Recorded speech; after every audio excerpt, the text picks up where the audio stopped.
Hey rePROs, if you like this show, you might like Public Health is Dead. Hosted by Daniela Barreto, a public health advocate with a background in epidemiology and health science. It's a new podcast that brings undaunted public health defenders together to plot a new path forward for better health for us all. If you have been watching, like I have, the Trump administration attacking public health institutions worldwide, you know that all is not well in the world of public health. It's failing right now. Preventable diseases are, well, preventable, and you deserve to know. This show is your anti-establishment field guide to surviving in the age of pandemics. Listen and subscribe to Public Health is Dead on Apple Podcasts, your favorite podcast app, or publichealthisdead.com. Welcome to rePROs Fight Back, a podcast on all things related to sexual and reproductive health rights and justice. Hi rePROs, how's everybody doing? I'm your host, Jenny Wetter, and my pronouns are she, her. So y'all, I feel like a huge weight has been lifted off my shoulders. Just like having the report card out there for everybody to see and just have it done. I feel so much lighter, and like now I can just concentrate on the rest of my job and digging out from under the mountain of email that I am under. So nice to just have that done. And I think the new microsite looks great. I hope y'all have had a chance to go and explore it at reportcard.reprosfightback.com. It's been so much fun to be able to play on it and see comparisons across indicators and just instead of just the overall grade. I think it's a great tool. I hope you all do as well. It was a lot of work, and I am just so proud of the work that our team has done, especially Rachel and Heidi. They put so much work in to get this microsite ready in particular. I'm just so grateful for all of the time and effort they put into it. And for the report card design, our amazing designer, Tanya, made a beautiful report card. If you go to the PDFs, like she just did an outstanding job. And yeah, I'm just so grateful to everybody for all of the time and effort they put into the report card. And I'm just so happy to have it done. If you are listening to this on when it comes out, I am at the last day of a conference, and I'm so excited to be around a bunch of Title X providers and other people who work on Title X. If you're at the conference and you hear this episode, make sure to come stop by our booth. We've got fun things that we're handing out, including some fun Liberal Jane stickers we had her design for rePROs. We have fun bags, and I think we have some other fun things at the booth too. So make sure to come by and say hi. I'm very excited to do that. I'm recording this before the conference, but I'm just really excited to get to talk to people about the podcast. It's always so much fun, and not only to get to meet people who are listeners or maybe listeners, but get to hear ideas, particularly from a group that does this work day in and day out, to hear about what things they would like us to talk about on the podcast. So I love doing that. And if you have ideas of things you'd love to hear us talk about, always feel free to reach out. You can reach out to us on social media at rePROs Fight Back on Facebook, Twitter, and Blue Sky. Sorry, y'all. I don't know where my mouth is at. Or rePROs FB on Instagram. Or you can email me at jenny@reprosfightback.com. And that's Jenny with an IE. Yeah, all the ways. Please, I always love to hear what y'all think. And I guess while I'm at it, if I'm going to do like housekeeping things like that, if you love the podcast, it'd be awesome if you could rate and review us on your favorite podcast platform. It helps other people find the podcast, and always appreciate the love from y'all. Okay. I think with that, let's turn to this week's episode. I am very excited to have on the always amazing Jessica Mason Pieklo with Rewire News Group and co-host of Boom Lawyered podcast, on with us to talk about a case in front of the Supreme Court tomorrow, Medina versus Planned Parenthood of Southeast Atlantic. Sorry, y'all, bungled that a little bit. But it's an important case that is flying a bit under the radar, so I'm excited for y'all to hear about it. So with that, let's go to my interview with Jess. Hi, Jess. Thanks so much for being here. Oh, thanks so much for having me back. It's always a treat. So before we get started, let's just do a quick, who are you? You'd want to do your pronouns and stuff as well? Sure. I am Jess Pieklo. I use she, her pronouns, and I am the executive editor at Rewire News Group and co-host of our flagship podcast, Boom Lawyered. So I was going to make sure to do this at the end, but let's do it right now. Do you have anything else you would maybe like to promote? Maybe something that's happening in DC this week? DC friends. Oh my gosh. You all are in it. You are in the ringer. And so Amani Gandhi and I are coming to see you. We're going to be there with Liz Winstead and the amazing Abortion Access Front folks for a live podcast mashup that you didn't know you needed. Yes. It is Boom Buzzkilled. And we will be at the Black Cat on April 3rd. Doors open at 7. Show starts at 8. You can get tickets online.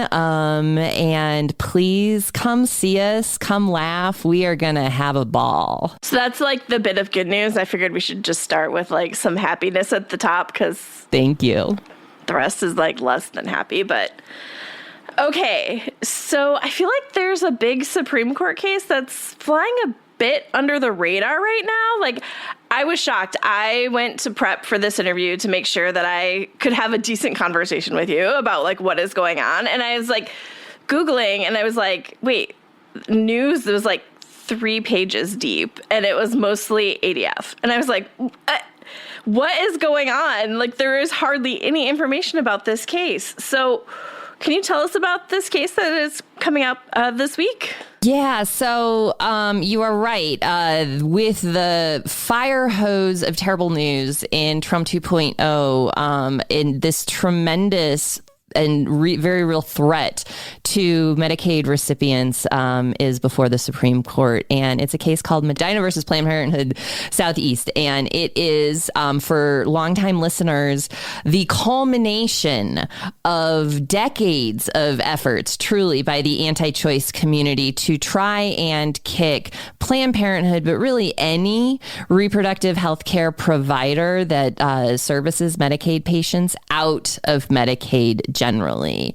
And so this is truly an attack on Medicaid recipients, and we see it coming in the form of limiting or attempts to limit access to reproductive health care generally. And so this is pretty classic anti-choice playbook here. Find the repro boogeyman and use it as a way to come for poor people. And it feels like in many ways that this case is the culmination of Henry Hyde's legacy and the conversation around the Hyde Amendment that we continue to have in this country. And that is whether or not, if you are a low-income person who relies on Medicaid for your health insurance coverage, whether or not you get to decide who you get to see as a health provider and whether or not that health provider has to provide you health care at all. It's shocking. Yes, it is absolutely part of the continuation of the Hyde conversation. It also feels like a big part of the defund Planned Parenthood conversation, with people thinking there's yes, a line item in the budget that they're just okay, erase, no funding to Planned Parenthood. This is what they mean. This is what they mean is preventing people on Medicaid from going to Planned Parenthood. Right. And so it's exactly it. I mean, you're right. There is no line item that goes to Planned Parenthood, right?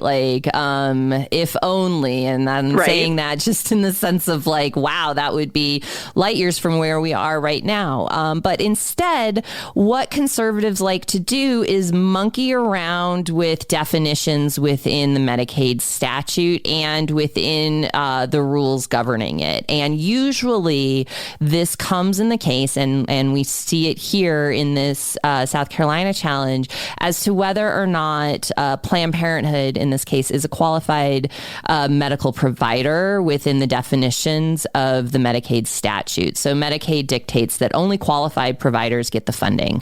And naturally, conservatives see that as an opening to define who is qualified and who is not. If you happen to provide comprehensive reproductive health care, they like to target you as being not qualified under the statute. Now, that's not the issue that's teed up before the Supreme Court in this case, though, which is why I think this case is even more dangerous than whether or not medical providers who offer abortion and contraception are qualified under Medicaid.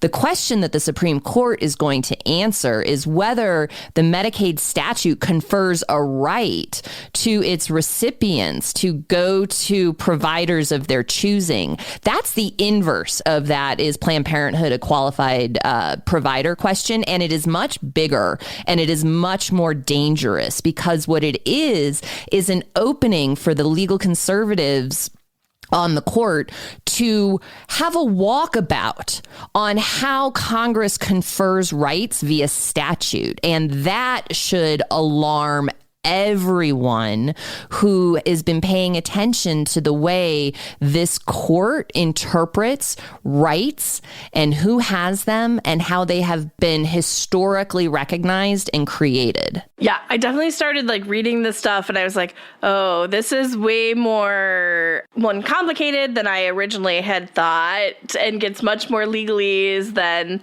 my depth. So I'm so glad that you were on to talk about what is actually at stake in this case. The nugget of the case is whether or not poor people have rights. I really need listeners to understand that because it is an opening to the larger conversation. Do poor people have rights under Medicaid to see a healthcare provider that they want to? Check that box. Do poor people have rights under other public programs to access those benefits that are accordant with those rights? This is where the dominoes start to fall. We're seeing this in a long line of attacks right now on social safety programs, for example, right? We know that Medicaid generally is completely in the budget crosshairs, would have a tremendous ripple effect in this case as well. We know that Section 504 of the Rehab Act right now is in the crosshairs from the legal conservatives. That is a statute and real broad safety net that requires accommodation in basically anything that receives federal funding. If you are somebody who interacts with the federal or state government in any way, shape, or form, you will be touched by the outcome of these cases and these movements at some point. Why do I say that? Well, Medicaid, for example, covers a majority of pregnant women in this country who are low income. Seniors. This is a joint program between the federal government and the states for providing benefits, the same way that education has been historically in this country, the same way other, types of public services have been. So for the Supreme Court to decide in this particular case, maybe the Medicaid statute, all it does is grant you the ability to have insurance coverage, but there's no right to access that care. That is a way that the Supreme Court can create the foundation that there is no fundamental right to healthcare in this country. We saw it in Dobbs. They can build on that in Medina. Oof. Okay, that hits hard. And I think the other thing I've really also been thinking about is how many people think this Medicaid fight isn't their fight and how it's not going to impact them because they're not on Medicaid. And, a lot of people go to hospitals that are covered by Medicaid. Mm-hmm. And if those people no longer have Medicaid, those hospitals are going to suffer. And so a hospital you go to with your non-Medicaid insurance may no longer exist if they are not able to treat patients who are on Medicaid because they are losing the sources of funding. It's such an important point, and one that just needs to be underscored because so many of those hospitals also have wide range of specialties under them as well. And that is in part because they can operate thanks to Medicaid funding, and the ability to see those patients. And so this is something that you and I have chatted about. We will not be having a conversation, for example, around this case that asks the question of why institutions don't have an obligation to see Medicaid patients. This has become a burden by design on some public institutions, and it's because of a for-profit healthcare system that really just does not like folks with low incomes. Like, they want to extract money from patients. And so that is wrapped up in the larger conversation as well. And I mean, I think the reality is folks are one accident away from a debilitating event that puts them or someone they love on Medicaid. And we are very cavalier in this country, and COVID did not teach us that, but it is the truth. We are one accident away from someone we love being on Medicaid. And I think that leads to this other point of like why this is so important. We're talking about Planned Parenthood is because not all providers accept Medicaid. Planned Parenthood does. Right. And for reproductive health, for family planning, you can get into Planned Parenthood. Like, they can see more patients because this is what they do. They know, and the appointments can move faster than if you go to like a general OBGYN who may not take Medicaid. So it is such a core part of sexual and reproductive health care that Planned Parenthood is, well, Medicaid in general is just a huge sexual and reproductive health program. Yes. But then also that patients can go to the provider they choose, which is often Planned Parenthood. And given the nature of those healthcare interactions, those patients end up getting a majority of their primary care through those Planned Parenthood affiliates. So, that is the give and take of Planned Parenthood as a healthcare provider in this space, right? I mean, we would love to see all of the Planned Parenthood affiliates offer wide-ranging abortion services, for example. We know that's not the case, but they see Medicaid patients,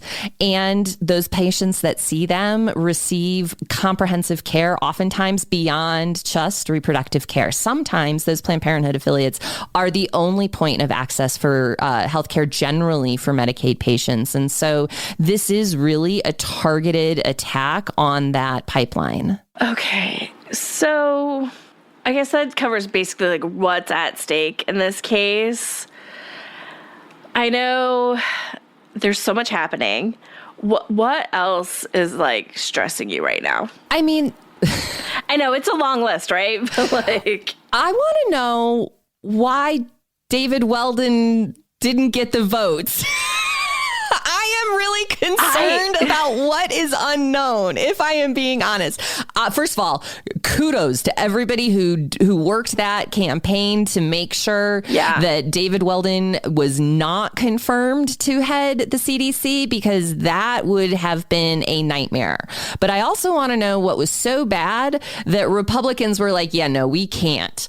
And so that is something that is stressing me out, because it is part of the larger whole-scale attack on the public health infrastructure that we are seeing right now that exists well beyond the attacks on bodily autonomy and reproductive health rights and justice. We are undermining the effectiveness of this nation in just doing what it has done very well. I mean, we all got warts, but broadly speaking, our STEM dominance, our real presence in public health, both domestically and globally, I am bewildered at the speed on those attacks. And I thought I was pretty well prepared for Trump 2.0. So that's absolutely stressing me out. The capitulation by centrist Dems on everything right now is super stressing me out. I'm thinking about the lost data, the lost data sets.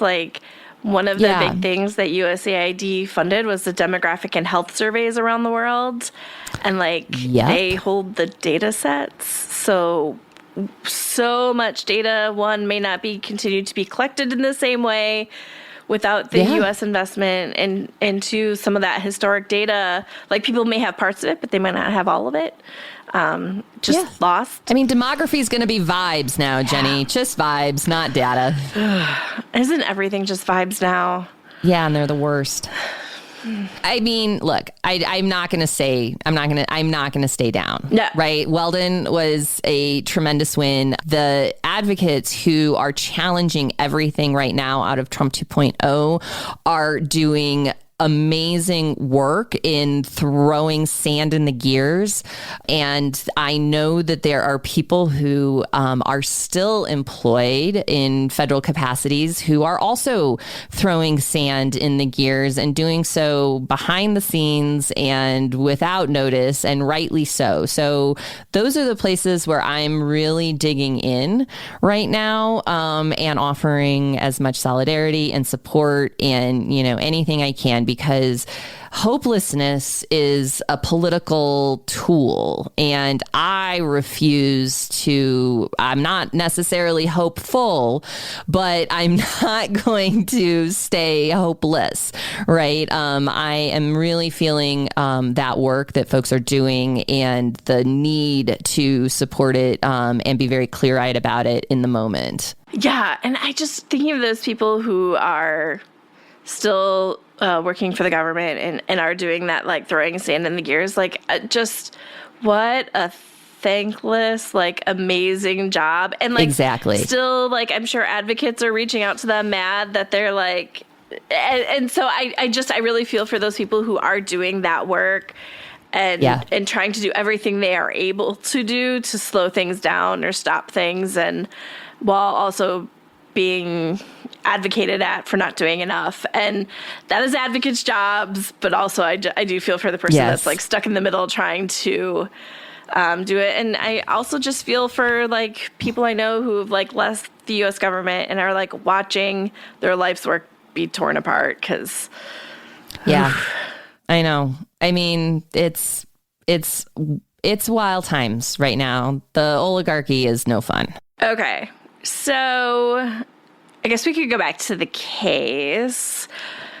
Okay. I'm just thinking through, like, there's so much happening around Medicaid right now that it does feel like there is, it feels so much right now. And I'm just thinking through all of the ways where Medicaid plays such a pivotal role. Like 41% of births in this country are covered by Medicaid. And so watching these attacks and then watching access to family planning may be under attack with this Medina case. And we're already in a maternal mortality crisis, particularly for Black women. It's just like all of it coming together to really possibly have really devastating consequences. And it's just weighing on me right now. I mean, I think that that's a reasonable response to the times, because there's not really an answer to that that's clean, at any rate, in this current moment. But it is incredibly important to connect the dots. And I think that that's one thing that the Medina case really does, is it allows us to have a conversation about how Medicaid folds into the delivery of healthcare services in this country generally.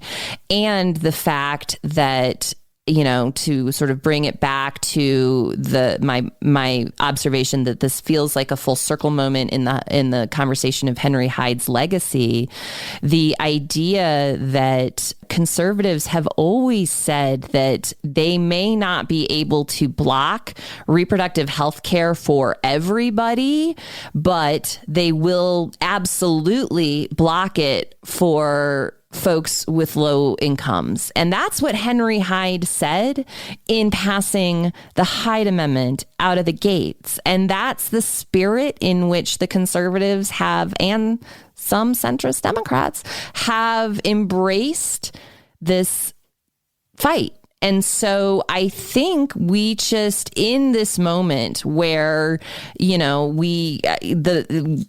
said the oligarchy is no fun, but really we find ourselves deeply ingrained in class warfare from the top down right now in this country. To see this as a way to further limit the ability of people who are not born into wealth to live their full civic lives is real. Because what does it mean to restrict access to healthcare? Well, it makes going to your job harder. It makes earning a living consistently harder. It makes all of the things that bodily autonomy and policies that embrace and endorse that as far as a full civic life possible, right? I mean, let's have the conversation about this case in the same breath as the DOGE cuts, because who are those affecting? A large swath of workers with disabilities, disabled veterans. Those are folks who are beneficiaries of federal programs and dollars in some ways. They're getting cut out. They're in alliance now with South Carolina Medicaid recipients in this case in many ways. And whoever is the organizer that can get these folks in the room talking to each other has the answer to this moment. Yeah, I think it is so important to be making sure that we are connecting those dots and having those cross-cutting conversations, because we get so focused on our siloed part of that conversation, whether that's abortion, or some people are focused on birth control, or some people are focused on people with disabilities, or the LGBTQ community. And we need to make sure that we are connecting the dots of how this is across all of these issues and has impacts on all of the communities. Exactly. Because by keeping that conversation siloed, by a shotgun approach of attacks from the conservative legal movement, the ability to separate and isolate these folks and us all from being in community is a political strategy. It's a political strategy, and it's working. And the times in which it has not worked have been those moments where folks really did collectively come together around this. And so, I do, to the extent that we can be looking for silver linings in this particular moment, I do see a galvanizing opportunity in just the parade of horribles that we have seen under Trump 2.0 so far. And we know that it's emboldening sycophants in state legislatures. So this is not just something that is that's a DC fight, or that's not going to hit me here in Colorado or California. Medi-Cal serves like 80% of Californians right now, and that's the state Medicaid program. And I think that's another thing that folks maybe don't understand is that, they hear Medicaid and don't know that that's actually a program that they're using because states name it their own thing. So they're like, no, you can cut Medicaid, but hands off Medi-Cal. Babe, that's the same thing. Yep. Or I'm even thinking back to the fights over the ACA of get rid of the ACA, I want Medicaid, or... Yes, right. Repeal Obamacare. Yeah. But, hands off my insurance, sweetheart. Yeah. But again, same playbook. Right? We can look back and roll our eyes and sigh and all of that stuff, but it is the same tactical playbook. And this is where I think the conservative legal movement deserves a bouquet of dried flowers, because they have really waited. Right? They have pursued this line of attack for the entirety of my career in this space. Since I have been a legal journalist, there has not been a moment where I have not talked about efforts to defund Planned Parenthood or to unwind Medicaid or, some combination of both. And I have been doing this now going on 2 full decades to give listeners a sense of how long folks like, the Alliance or ADF and all of those folks, the Beckett Fund, all of them, right? 20 years. I mean, I remember when Texas made a whole new public health program. Yes. I was just thinking of Texas. I was thinking of that with also Texas getting rid of their family planning funding and then seeing oh shit, oops. I guess we do need to fund that.